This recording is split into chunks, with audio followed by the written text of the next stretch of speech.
Boa noite. Todo produto, método técnico ou processo criados para solucionar algum tipo de problema social é considerado tecnologia social. O Brasilianas.org vai debater nessa edição a posição do Brasil como fornecedor de tecnologias de bem-estar social para o mundo. No ano passado, por exemplo, o Ministério da Saúde fechou um acordo de colaboração com a Fundação Bill e Melinda Gates para o desenvolvimento de vacinas de alta qualidade e baixo custo para prevenir sarampo e rubéola em países pobres. O Brasil tem um potencial tecnológico para se destacar em áreas como a produção de biocombustíveis e de transportes públicos. Para debater esse tema, contamos com a participação do secretário de Ciência, Tecnologia e Insumos Estratégicos do Ministério da Saúde, Carlos Gadelha, do diretor de negócios de etanol celulósico do Centro de Tecnologia Canavieira, CTC, o Robson Freitas, do ex-secretário de Transportes da cidade de São Paulo, Lúcio Gregori, e em Brasília, do diretor de Planejamento e Gestão da Associação Brasileira de Pesquisa e Inovação Industrial, Embrapi, o José Luiz Godo. Também contamos com a colaboração do jornalista Dimas Sold, que irá selecionar as perguntas enviadas pelos nossos internautas por meio do portal Brasilianas.org. Nesse primeiro bloco, eu queria que a gente discutisse um ponto aí. Quer dizer, o Brasil, historicamente, quando se pega as políticas econômicas brasileiras, tem um movimento pendular. Num certo período, são aquelas políticas ortodoxas, mercadistas, que acumulam recursos do mercado financeiro. Em outros períodos, eram políticas industriais, de fechamento das fronteiras e tudo, como foi no período militar, com reserva de mercado e tudo, que acumulava recursos nas indústrias para tentar ampliar a industrialização. Ambos os modelos, eles eram fundamentalmente em cima da compressão dos salários. Então, o salário era uma variável dependente aí. Hoje, com o avanço da democracia social, com a inclusão e com o estágio que o país alcançou, não dá mais para se montar políticas industriais do velho modelo. E, por outro lado, as demandas dos cidadãos ampliaram-se significativamente. O ano passado, as manifestações de junho foram um sinal eloquente, querendo melhoria de serviços públicos. Então, a discussão que nós vamos tentar conduzir hoje aqui é o seguinte: como que é possível você criar, a partir das demandas do cidadão, políticas públicas, industriais, e a partir dessas políticas você criar uma competência para o Brasil poder se transformar num exportador de tecnologias de bem-estar. Eu queria começar com o Carlos Gadelha, que é do Ministério da Saúde, que outro dia eu escrevi que para mim foi o melhor modelo de política industrial até agora, que foi o PDP, né? Programa de Desenvolvimento Produtivo. Eu queria que você contasse os princípios fundamentais do PDP e como que dá para ampliá-lo para outras áreas ligadas ao bem-estar do cidadão. Nassif, uma honra estar aqui no seu programa e queria destacar que você partiu realmente do ponto que a gente mais procura, no fundo, é fazer uma política do século XXI que não dissocie o desenvolvimento econômico do desenvolvimento social. No fundo, assim, a gente não pode ter uma dinâmica social, por exemplo, com a incorporação de 40 milhões de pessoas no mercado brasileiro, com o aumento da expectativa de vida, que já está em 75 anos e vai para 81 anos nas próximas décadas, com o aumento da população idosa, que vai quadruplicar. Nós vamos sair de 15 milhões de pessoas com mais de 65 anos, para 2060, 60 milhões com mais de 65 anos, ou seja, de mais de 80, aumenta 6 vezes, vai de 3 milhões para 19 milhões de pessoas. Isto é uma demanda social imensa, é uma dinâmica social imensa, e a gente tem que resgatar os velhos, mas aqueles que eram bons desenvolvimentistas, como o Celso Furtado, que não separavam o econômico do social. Nem do cultural, nem do cultural. Ele morreu dizendo: nós não estamos num país desenvolvido porque não podemos estar num país desenvolvido ainda com a população precisando sair da pobreza. Né? Então, nós estamos, no fundo, procurando dialogar com essa perspectiva que a dinâmica econômica com a social caminham juntos. O Programa de Desenvolvimento Produtivo é isso. É a demanda da política social de saúde, para que a gente garanta o acesso a produtos para câncer, o acesso às vacinas, o acesso aos medicamentos para AIDS, o acesso aos equipamentos para as doenças do coração. Eles pautem a política industrial e tecnológica e não se dissociem. Não podemos ter uma política de competitividade para um lado e, do outro lado, uma política social. A gente costuma dizer, né, com um grupo de pessoas que acreditam nessa perspectiva, se a gente avança na política social sem ter uma base produtiva, a política social vai ter uma base, vai estar assentada sobre um pilar frágil. Tá. Então, acho que a política de desenvolvimento produtivo é justamente usar o poder de compra, do SUS, num país que optou na sua Constituição que a saúde seja um direito, para formatar e orientar uma política de desenvolvimento produtivo e tecnológico. Se for pegar, a Índia ela criou a indústria de genéricos lá, mas parece que o modelo brasileiro, na Índia é o mercado que conduzia, digamos, a política industrial, que parece que vocês optaram pela identificação inicial das necessidades básicas da população, é isso? É isso. Por exemplo, na Índia você tem uma indústria farmacêutica que se tornou competitiva, mas 60% da população da Índia não tem acesso a medicamentos. Para mim, isto não é um modelo de desenvolvimento, e sim um modelo de competitividade apenas. Então, na verdade, o que pauta a política são aqueles produtos, por exemplo, recentemente introduzimos a vacina para HPV, para combater o câncer de colo uterino nas nossas pré-adolescentes, adolescentes, nas nossas futuras mulheres. Né? Isto pautou uma agenda tecnológica de 10 anos de cooperação para articulação tecnológica, e permitiu a gente dar o horizonte do mercado. O maior risco da inovação é o horizonte de mercado. Isso. A dar o horizonte do mercado, o preço caiu 10 vezes. No mercado privado, a dose da vacina é R$300 e a gente incorpora R$30. E nesse caso a tecnologia foi própria, desenvolvimento próprio aqui ou de parcerias? Ela veio de uma parceria. Justamente é este que é o jogo de soma positiva que a gente está... Vocês têm, digamos, identifica o medicamento, o princípio ativo lá. Tem a demanda do SUS. Daí vocês têm a tecnologia lá fora. Como que vocês fazem para juntar essas pontas e incorporar a tecnologia internamente? Então, normalmente a gente tem, o Brasil tem outro patrimônio que é importante. Ele tem uma rede de instituições públicas, como a Fundação Oswaldo Cruz, como o Instituto Butantan, entre vários outros, são 19 instituições públicas, podem ser muito mais, que podem dar um colchão de proteção ao SUS, ou seja, ter capacidade de conhecimento.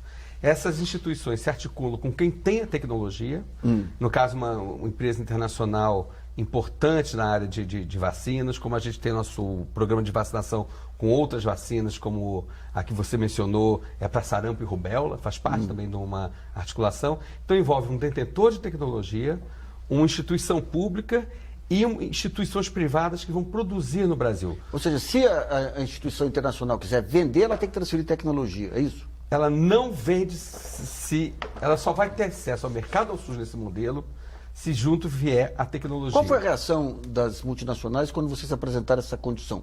Olha, no início foi uma reação de um certo susto.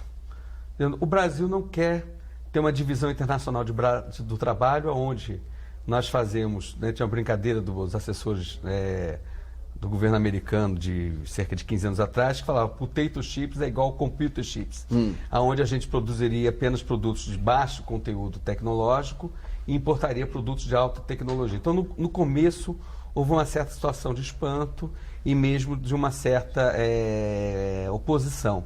Eu acho que, crescentemente, quando a gente vê o peso do mercado brasileiro, um país de 200 milhões de pessoas, que o sistema tem que ser universal, e que coloca na agenda, claro. Eu digo, houve uma guinada. As empresas que tinham interesse em vender produtos colocaram no seu horizonte a perspectiva de investir e produzir no Brasil. Então, a relação comercial, o déficit comercial hoje brasileiro em saúde é de 12 bilhões de dólares, a relação comercial se torna uma relação de investimento. Eu só queria chamar a atenção aí que essa questão das contrapartidas do offset faz parte de qualquer política pública. Quando você vai na área federal, com exceção desse programa de vocês, qualquer imposição de contrapartida, eles acham que vai constranger as empresas. É uma coisa maluca. Essas isenções de IPI para a indústria automobilística sem nenhuma contrapartida, porque a Fazenda dizia, não, a contrapartida nós estaremos invadindo a área. É inacreditável. Vocês mostraram que quando tem um plano lógico, você tem a contrapartida de mercado, o outro lado aceita racionalmente. Eu queria pular um pouquinho agora para a questão do etanol, Robson. Também pensando dessa forma sistêmica.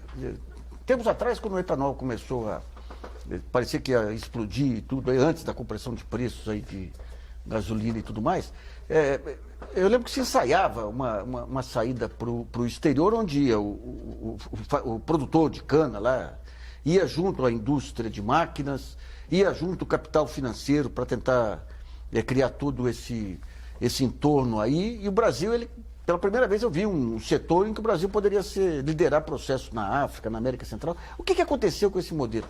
Em primeiro lugar, Nassif, bom dia, boa noite, obrigado por ter me convidado, prazer estar aqui com você. Eu acho que esse modelo, a partir de 2008, com a crise que mundo, o Brasil especificamente passou, o setor foi muito prejudicado. Seguido àquela crise, tiveram alguns anos de seca que atrapalharam muito e o investimento não aconteceu no canavial brasileiro. Com isso, diminuiu muito a produtividade do canavial, aumentou muito os custos, consequentemente, e o etanol brasileiro perdeu competitividade. Até 2008, o Brasil produzia o dobro do que os Estados Unidos produz. Hoje, essa relação se inverteu. Os Estados Unidos produzem mais que o dobro que o Brasil produz, de um etanol menos competitivo, que é o etanol de milho, né? Hoje, o etanol de milho, para cada uma unidade de combustível fóssil que você coloca para produzir o etanol de milho, você produz 1,3 nível de energia que você gera do etanol de milho. Na cana, 9 vezes. Então você tem uma produtividade da cana muito melhor, mas infelizmente com o aumento de custo e com a compressão dos preços, como você mencionou, realmente o etanol está numa situação difícil no Brasil. Agora, a indústria de máquinas e equipamentos lá parece que tinha se diversificado bastante, aí muita gente saindo lá das empresas tradicionais para montar sua própria indústria. Como é que está a crise desse setor? Também bastante complicada.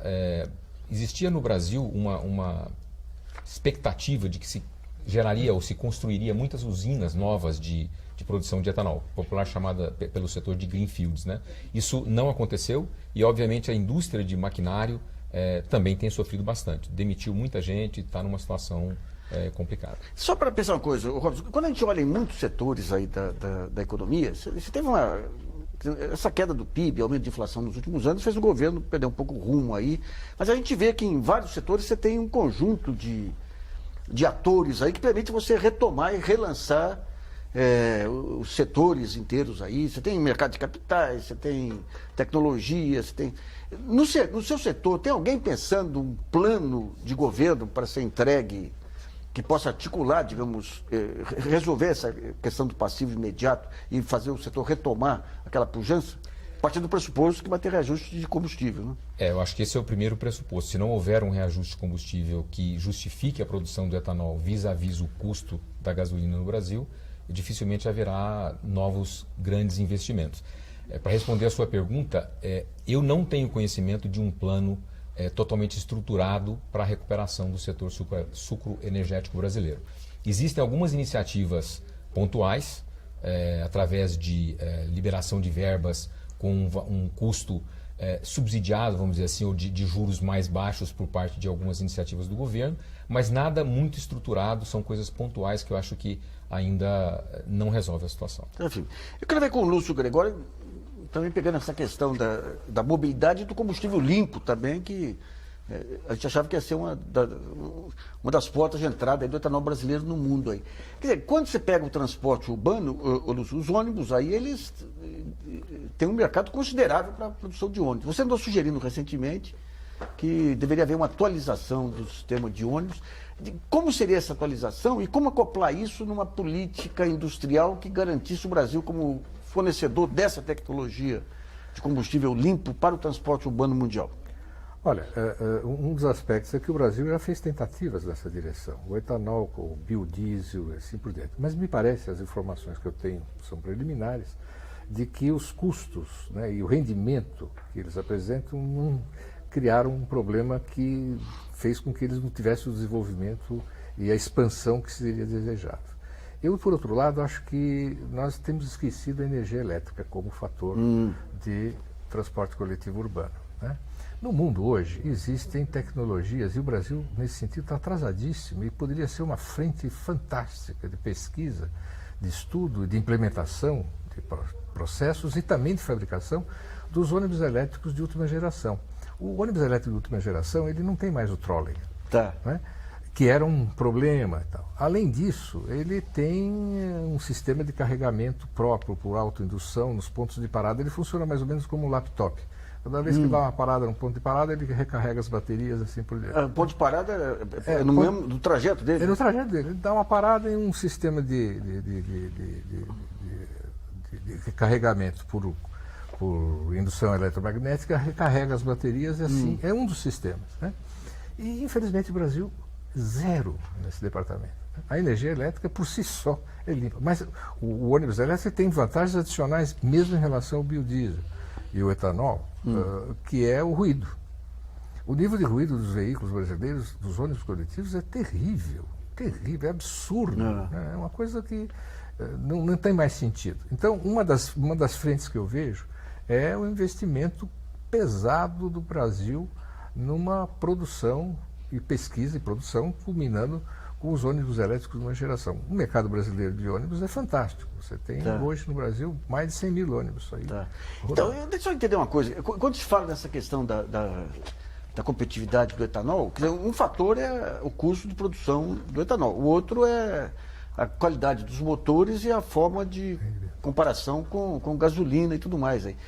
Tem espaço para avanços tecnológicos nesses motores de dois combustíveis, não?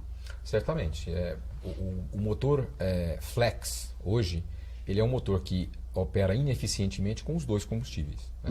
Então, ele é ineficiente com os dois? Ele é ineficiente com os dois. Então se você tem equilibrado aí. Se você tem o mesmo carro que somente saiu de fábrica somente com combustível gasolina, na verdade não existe combustível somente gasolina no Brasil, né? Hoje 20 a 25% sempre tem álcool. Mas vamos falar, um carro a gasolina no Brasil, ele tem uma certa quilometragem por litro. Se você tem o mesmo carro, mas ele é flex, ele vai ter aí 20 a 30%, um rendimento 20 a 30% menor. Então certamente tem espaço, bastante espaço. É que o Brasil já tem alguns anos, ou para não dizer algumas décadas, que não faz maiores desenvolvimentos no carro flex. Parou, né? Então eu queria ver com o José Luiz Gordo, que é diretor de Planejamento e Gestão da Associação Brasileira de Pesquisa e Inovação Industrial, Embrap, que é incumbida aí de identificar problemas tecnológicos aí da indústria e fazer meio campo com a universidade para esse desenvolvimento. O Gordo, em relação a essa questão dos motores e da indústria automobilística, vocês aumentar a competitividade do etanol ou até do carro elétrico, tudo, vocês têm algum trabalho nessa linha? Já identificaram institutos que já estejam trabalhando, ou têm o potencial para trabalhar essa tecnologia, não? Olha, Nassif, boa noite. Obrigado pelo convite aqui para poder falar da Embrap. A Embrap é uma instituição muito recente, né? Começou agora, na verdade, ela começou no final do ano passado e está começando agora, nós estamos terminando nosso primeiro edital para isso, né? Nós fizemos um roadmap por todo o país, em várias instituições, tentando diagnosticar o que existia no país de potencialidade para atender a demanda da indústria, né? Então, nós somos em universidades, institutos de pesquisa, tanto privados quanto públicos, sem fins lucrativos, tentando exatamente mapear o que existe no país, né? E nessa área de manufatura, de máquinas, tem muita coisa sendo feita no país, muita coisa de alta qualidade nos institutos de pesquisa, né? A Embrap iniciou inicialmente com um projeto piloto, foi uma ideia bem interessante. Nós começamos testando com 3 instituições, lá no final de 2011, começo de 2012, com 3 instituições para ver se o modelo dava certo, esse modelo de tentar aproximar as universidades e institutos de pesquisa da indústria, né?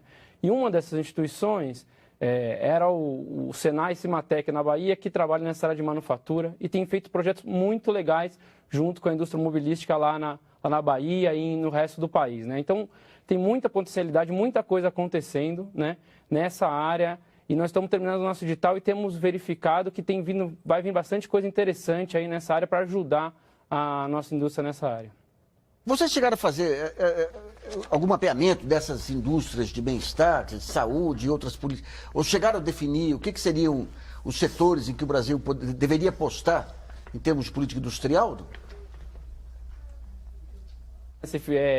Nesse primeiro momento, o que a nossa estratégia dentro da Embrap foi tentar potencializar aquelas instituições que já estão trabalhando com a indústria, onde o setor industrial já tem potencial, né? Esse foi o nosso primeiro edital. Então, nós fizemos um edital que um dos nossos critérios era instituições que já trabalhavam com a indústria, que já tinham um histórico de trabalhar com a indústria, que sabiam como ajudar a indústria a evoluir, a ganhar competitividade e potencializar essas primeiras instituições, né? Então, tem tantas instituições que são da área da saúde, instituições que são da área de biotech, de biocombustíveis, que estão concorrendo nesse processo, nesse momento, né? Nós já estamos fechando nosso edital, mas nossa estratégia inicial é essa, é pegar quem já sabe trabalhar com a indústria, ajudando na competitividade da indústria.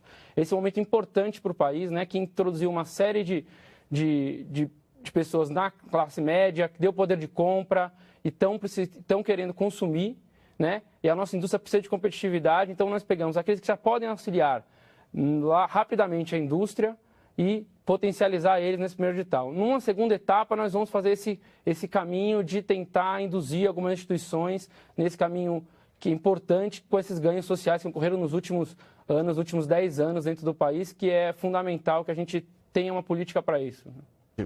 Vamos a uma pergunta selecionada pelo jornalista Dimas Souti. Lembrando que você ainda pode encaminhar sua pergunta pelo portal www.brasilianas.org. Dimas. Bom, a Karina Cândido, de Campinas, São Paulo, ela diz que as empresas brasileiras são vistas como pouco inovadoras. Isso é verdade? A primeira pergunta. A segunda é como incentivar o grau de invenção, principalmente dos universitários. Bom, pergunta vai para o Gadelha. Essa parte médica, por exemplo. Você tem aqui os produtos naturais também, você tem umas vantagens competitivas em algumas áreas. A biodiversidade, hoje, ela tem o tratamento de pesquisa adequado na universidade? Eu acho que a gente tem um contexto que a gente está, talvez, em cima de uma oportunidade de ouro para poder aproveitar. Só para dar um exemplo, 35% da pesquisa brasileira está no campo da saúde. Se eu pegar a área social, talvez 70% da pesquisa da saúde, nós não estamos falando aqui de detalhe. Nós estamos falando de um país que optou na sua Constituição por ter um estado de bem-estar e nós estamos falando talvez do núcleo do desenvolvimento do Brasil. Isso não é a política do enxuga-gelo, que você vai ter um padrão tecnológico competitivo e depois faz políticas para arrumar o que foi prejudicado. Então, esse campo da biodiversidade, que eu acho que precisa ganhar musculatura. A gente já tem uma rede nacional, tem um programa nacional de fitoterápicos, mas tudo isso precisa ganhar musculatura e, ao mesmo tempo, a gente transformar essa base científica.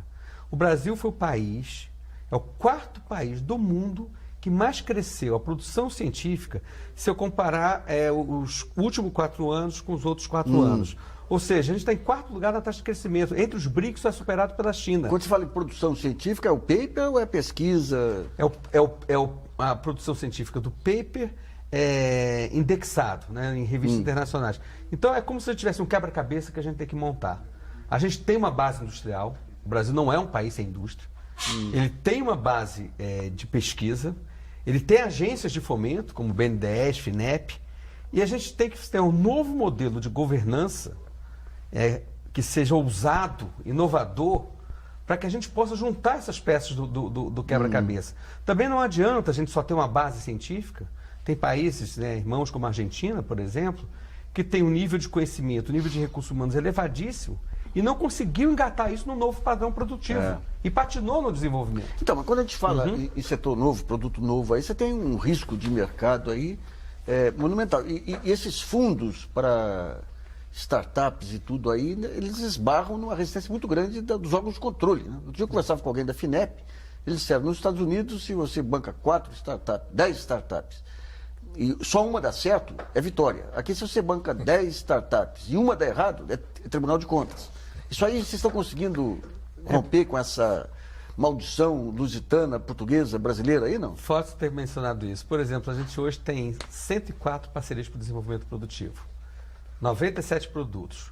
A biotecnologia, por exemplo, a gente fez no segundo semestre do ano passado. Entrar na fronteira da biotecnologia do mundo. O Brasil hoje já tem 19 produtos dos 97 das 104 parcerias, ou seja, 19, 20% já adquiridos pelo SUS e consumidos pela população. Eu costumo brincar o seguinte, quem toma vacina pode dizer o seguinte, tem tecnologia com participação nacional dentro de si. É a vacina que tomou, né? 20% é taxa de sucesso elevadíssima. Elevadíssima.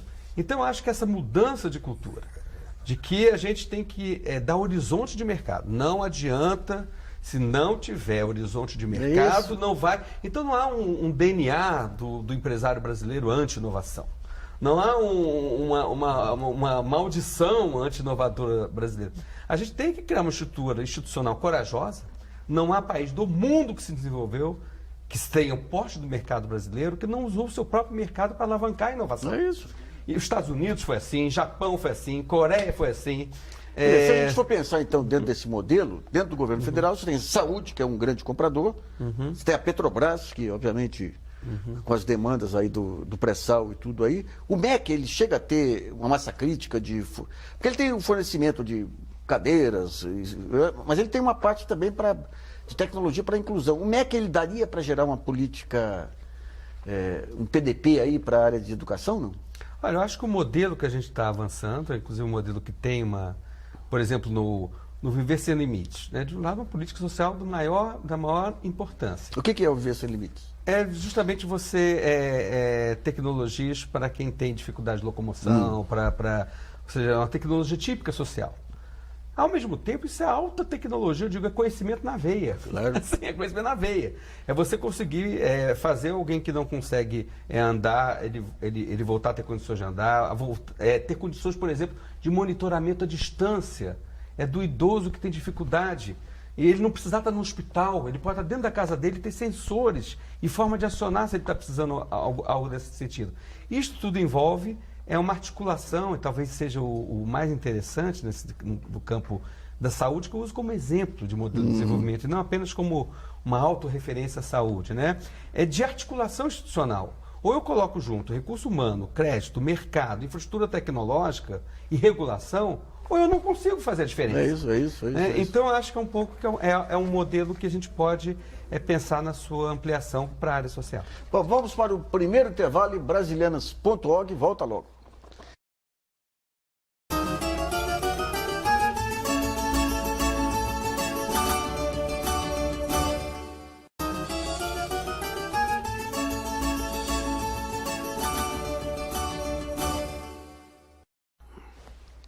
Voltamos a apresentar o programa Brasilianas.org, que hoje discute o papel do Brasil como fornecedor de tecnologias de bem-estar social. Eu queria ver com o Robson. Eu lembro quando começou essa discussão do etanol, a produtividade brasileira em relação à americana, se falava muito do etanol celulósico, o etanol de segunda geração, que os americanos iriam para explodir, e aqui se começou a trabalhar também. Em que pé que ficou essa pesquisa?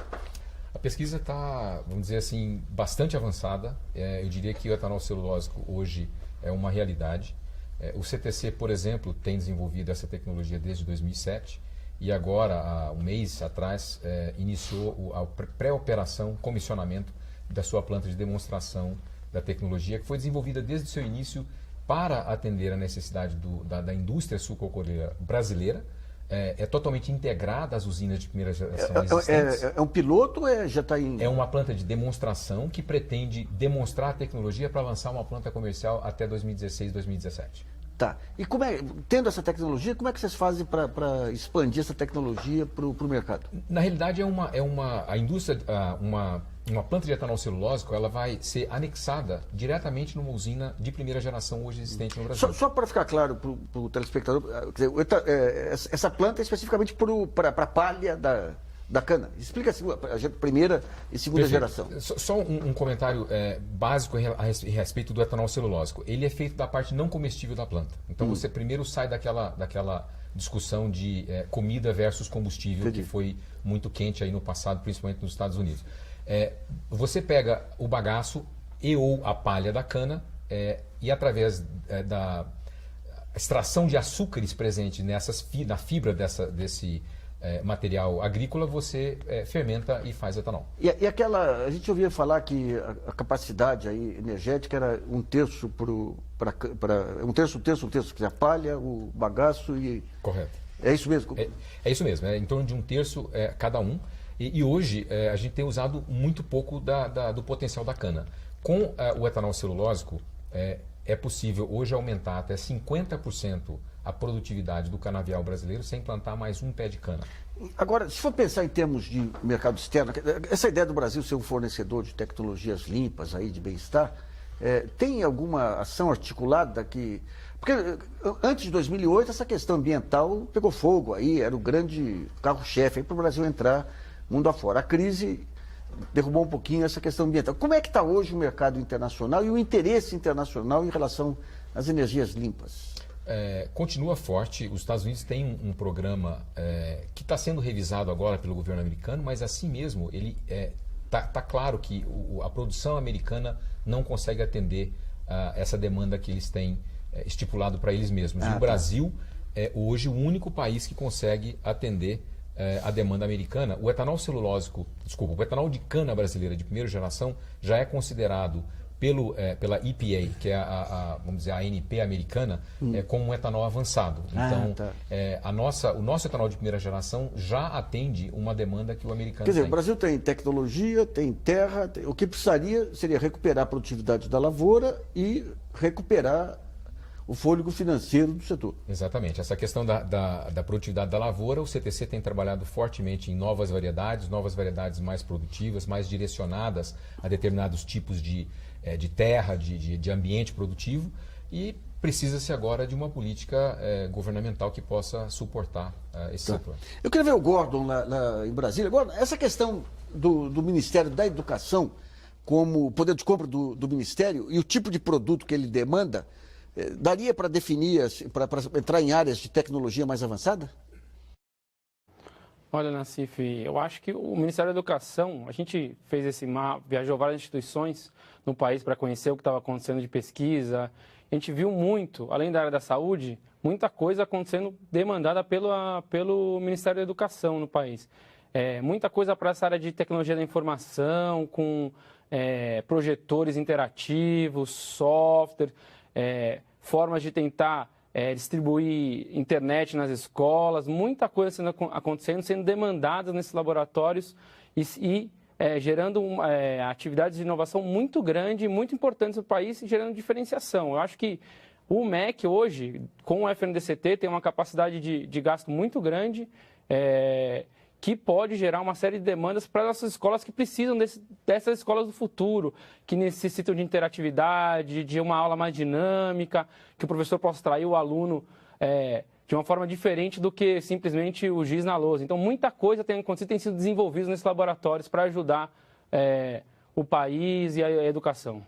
Um dia saiu uma matéria sobre um sistema que projetava o teclado na parede, você conseguia teclar conversando com o prefeito Haddad aqui, ele disse que isso foi desenvolvido também no âmbito do MEC.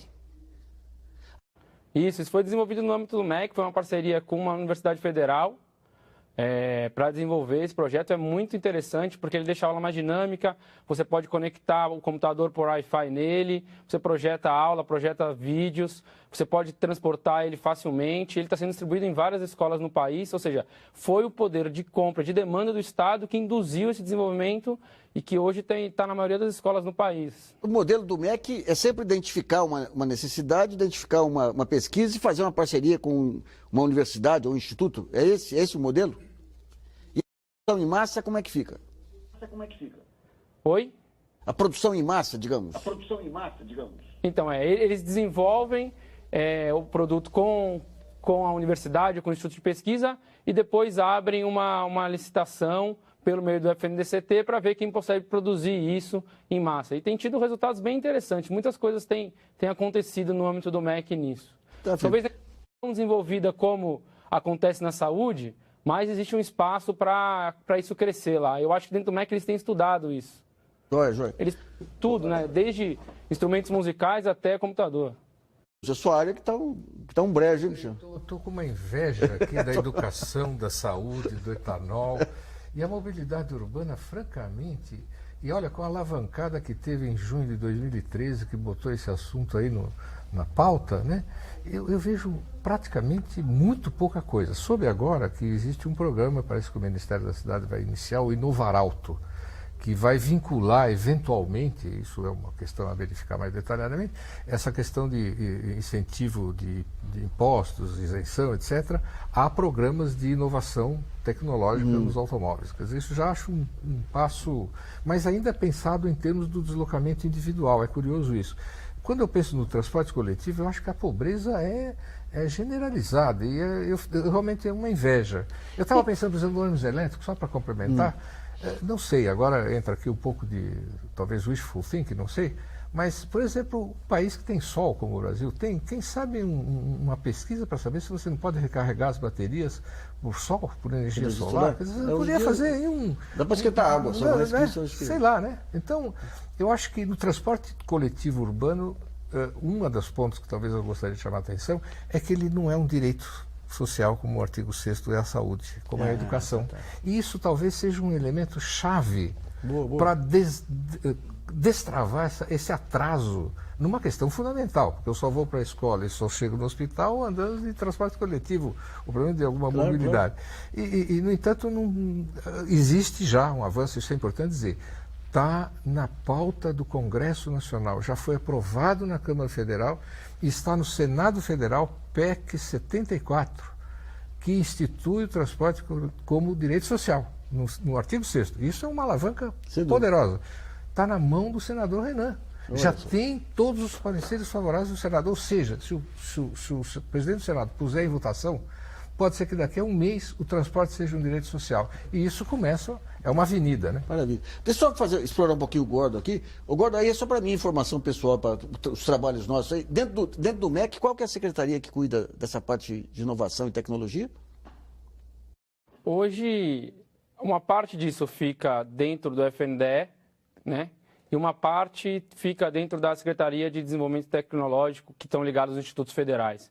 Então, essas duas. Mas as demandas podem sair de todas as áreas. Essa parte de deficiência vai da Secretaria de Inclusão Social. Então, todas elas vão demandando para o FNDE, que vai atrás de soluções.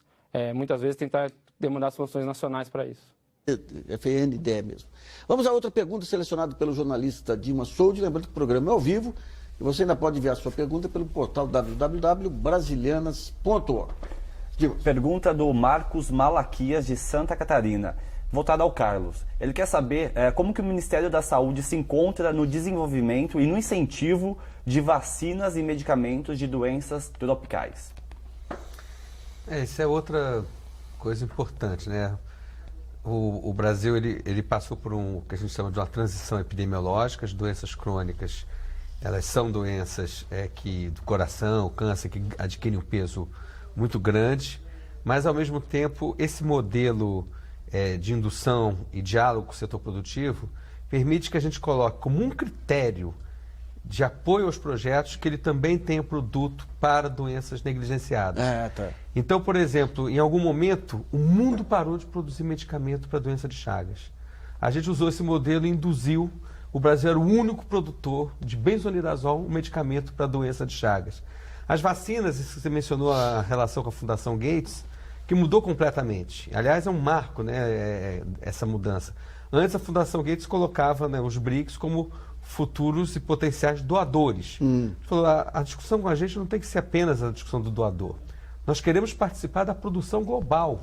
Ou seja, é usar esta filosofia social para poder desdobrar para a África, para a América do Sul. Eu queria ver um ponto aí. Quando você pega o acordo TRIPS, aí a OMC, rodada de Tóquio e tudo mais aí, rodada do Uruguai e tudo mais, ele permite que um país, quando tem uma doença, um caso grave, ele licencie, e não chega a um acordo com o fabricante, ele licencie compulsoriamente remédios, vacinas e tudo. E se o país não tem condição de produzir, como é o caso dos países da África, ele pode licenciar e contratar alguém fora para produzir. O Brasil, de alguma maneira, ele está pensando essa possibilidade para montar uma política de exportação de medicamentos para essas grandes doenças da pobreza, não?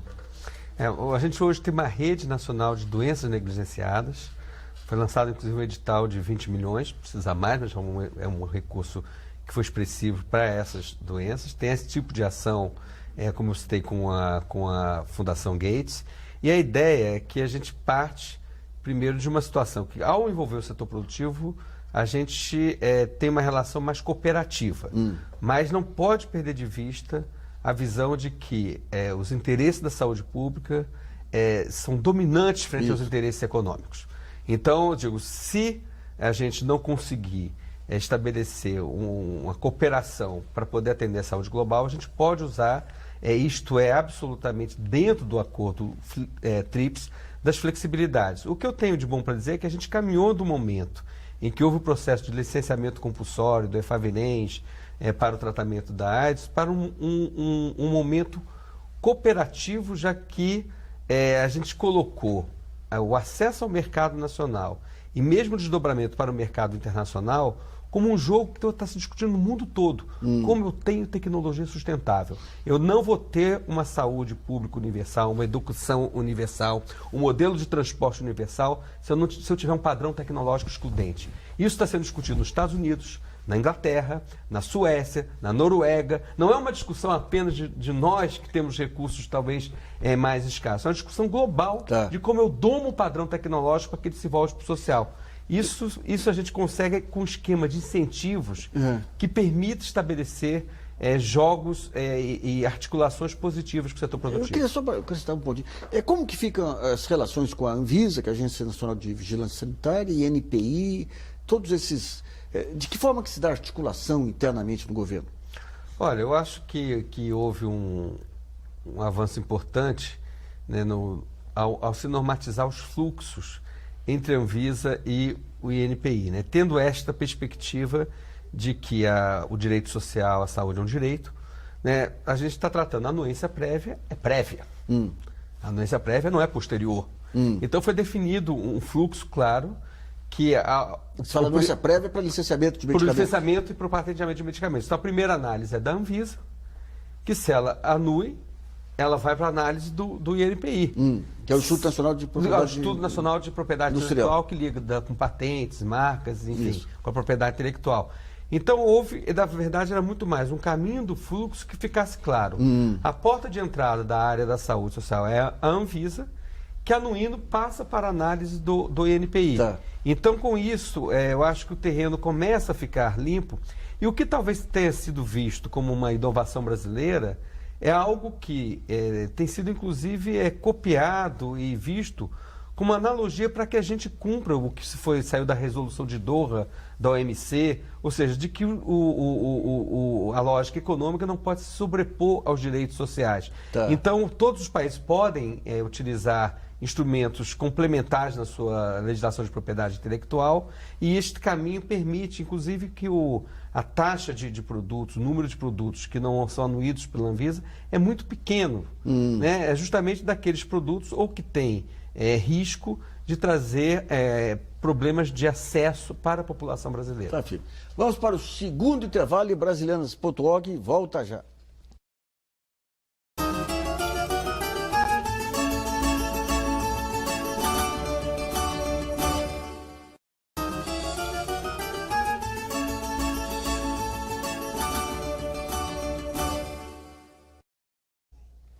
Voltamos a apresentar o programa Brasilianas.org, que hoje discute o papel do Brasil como fornecedor de tecnologias de bem-estar social. Nessa última parte do programa, vamos falar de exemplos aí de tecnologias e processos inovadores que o país poderá exportar nos próximos anos, a partir, inclusive, do conteúdo que foi discutido aqui. O Gordon, através da Embrapa, eu sei que vocês estão começando agora a fazer esse mapeamento aí, mas o que dá para ver de tecnologia promissora que pode criar uma área de especialização para o Brasil? Olha, a Embrapa, exatamente para fazer essa junção entre a indústria e a academia, a gente vê muita coisa acontecendo na área educacional, muita coisa acontecendo na área da saúde, coisas interessantes. Tem muita coisa que está começando a ser feita nessa parte de infraestrutura. Algumas empresas estão começando a fazer alguma coisa com esses programas de investimento do governo, estão começando a procurar materiais mais modernos, materiais melhores para o clima e para as obras que estão sendo feitas dentro do país. Eu acho que esse estímulo de investimento que vem agora vai trazer algumas coisas. A gente já verificou nessa nossa visita muita coisa na área de infraestrutura começando a acontecer. Algumas coisas na área de tecnologia da informação começam a acontecer também, porque é importante para a mobilidade. Você está monitorando o que está acontecendo, com a questão de smart grid para tecnologias sustentáveis. Então, a coisa tem começado a acontecer sim, tem vindo muita coisa acontecer entre a indústria e a academia, os institutos de pesquisa nessas áreas de sustentabilidade também, com a parte de smart grid bastante. Deixa eu pegar um fato concreto aí, só para a gente pensar hipoteticamente. Eu estava conversando outro dia com um físico da Universidade Federal de Minas Gerais, do Instituto de Física, e eles desenvolveram um equipamento para fotografia tridimensional de molécula, um equipamento barato lá, que acabou sendo publicado lá no MIT. Eles têm a ideia de desenvolver a tese, o MIT deu. O que um tipo de tecnologia como essa pode... quais os caminhos que tem que percorrer para que isso vire um produto? Olha, eu acho que para isso virar um produto, a primeira coisa é ele tentar fazer alguma parceria com com alguma empresa para que a empresa tenha interesse de botar isso no mercado, né? No final das contas, a empresa tem que querer ver o caminho disso ir para o mercado. Obviamente que ele pode tentar procurar outros mecanismos para tentar impulsionar isso, né? Algum financiamento público, ver se existe alguma demanda do Estado, que é super importante, para você ajudar a empresa também a entrar. Então, esse seria o caminho. No caso da Embrap, a gente vai ter unidades específicas focadas em certas áreas, é esse nosso edital, e elas vão estar trabalhando direto com a empresa para poder estimular a competitividade da indústria. Então, né? Bom, vamos a mais uma pergunta enviada pelo portal brasilianas.org, selecionada pelo jornalista Dimas Soldi. Dimas. É do Ricardo Mariano, de Salvador. A preocupação dele é com as patentes. As tecnologias do bem-estar social devem ser patenteadas? O que fazer para evitar isso? Bom, eu vou... Volto ao Gordon aí, que é quem está tratando disso aí. Como é que é? A patente ela tem peso ainda hoje em dia, ou o processo é mais relevante que a patente? Olha, Nassif, a patente ela ainda é algo importante, mas ela tem uma dinâmica, varia muito de setor para setor. Existem setores onde a patente é importante como para se defender, acho que o caso da saúde, de fármacos, ele é super importante ainda. Em outros setores ela não é importante, ela não tem tanta relevância, muitas empresas usam ela apenas para poder se defender juridicamente, mas não tem importância tanto para o futuro. Muitas empresas preferem trabalhar com segredo industrial porque não querem revelar aquilo que estão fazendo. Em alguns setores, como fármacos, é importante. Mas eu acho que esse estímulo é importante. A gente está tentando fazer com que o país tente acelerar seu processo de patentes em algumas empresas, em alguns setores, principalmente. Talvez o Gadelha possa explicar como é que isso funciona, a importância disso para o setor de fármacos. Gadelha. Acho que a questão do incentivo do ganho do setor produtivo é uma questão, mas eu tenho muito receio que a gente discuta o meio e não o fim, né? A gente teve um período onde não havia o reconhecimento de patentes, não houve desenvolvimento. Depois houve o reconhecimento de patentes, também não houve desenvolvimento. Então, acho que tem que ser uma política ativa e que saia um pouco daquele modelo linear, que eu vou fazer uma pesquisa hoje, para daqui a 10 anos eu ter o primeiro protótipo, daqui a 20 eu chego e daqui a 25 eu não tenho mercado. Eu acho que a gente tem que... a demanda, né? O futuro tem pressa, né? Eu acho que a demanda social e a demanda de mercado, todos os países se desenvolveram fizeram o processo de trás para frente. Tá. Você não precisa esperar o resultado da pesquisa para chegar no mercado. Tem uma vantagem só da gente estar correndo atrás da fronteira tecnológica. A gente sabe para onde ela está indo. Então a gente pode imediatamente já envolver o setor produtivo e já envolver o mercado para fazer os processos de absorção tecnológica, que foi essa mudança da lei para a saúde que permitiu essa E a ideia de vocês era colocar um instituto de pesquisa lá para que não corresse o risco de você desenvolver uma empresa que desenvolver tecnologia e ser adquirida por uma multinacional, é isso? A gente aprendeu também isso, né? Eu digo por isso que é uma política do século XXI e não do XX, né? Primeiro, competição tecnológica até para o mercado público. Não tem reserva estática. É tudo por desempenho. Então, acho que isso é importante. Segundo, tem o Instituto Tecnológico, que se a empresa vai, a tecnologia e o conhecimento fica. Então, isso amarra e que tem que ter o que chama-se da portabilidade tecnológica. Então, por exemplo, uma instituição pública, né, do porte de uma grande universidade, como eu falei da Fiocruz, do Butantan, se a empresa desiste, ela tem que monitoradamente ter deixado o conhecimento que possa ser portado para outro agente produtivo. Tá. Então, esse modelo que faz o processo de trás para frente, que era conhecido como engenharia reversa, né, junto com a interveniência de uma instituição tecnológica, mas para atender o mercado no horizonte mais curto, permite a gente se qualificar, inclusive, para ser inovadores numa perspectiva mais de médio prazo. Mas não esperar todo um processo social, científico, para lá na frente, quem sabe, ver se tem mercado, se tem produção. Tá vendo? Eu queria ver com o Robson a questão da patente do setor. De que maneira que vocês trabalham? Qual a relevância da patente, digamos, para o tipo de pesquisa que vocês fazem? A patente é muito relevante. Eu gostaria, por exemplo, de dar um exemplo em relação à cana-de-açúcar, né? A cana-de-açúcar hoje, ela ainda não existe nenhuma variedade transgênica de cana no mundo. O CTC está trabalhando para colocar no mercado em 2017 a primeira variedade transgênica no mundo. O milho tem variedades transgênicas, a soja, em torno de 15 a 20 anos. Obviamente, se você tem um mercado pequeno que é a cana. Tem 20 milhões de hectares de cana no mundo, enquanto que o trigo, por exemplo, tem 240 milhões de hectares. A soja, por exemplo, deve ter em torno de 200 milhões de hectares no mundo. Sem a patente, você não tem condições de fazer o desenvolvimento necessário para que você tenha novas variedades mais produtivas. Realmente a patente é muito importante no lado agrícola, assim como no lado industrial, né? Tá.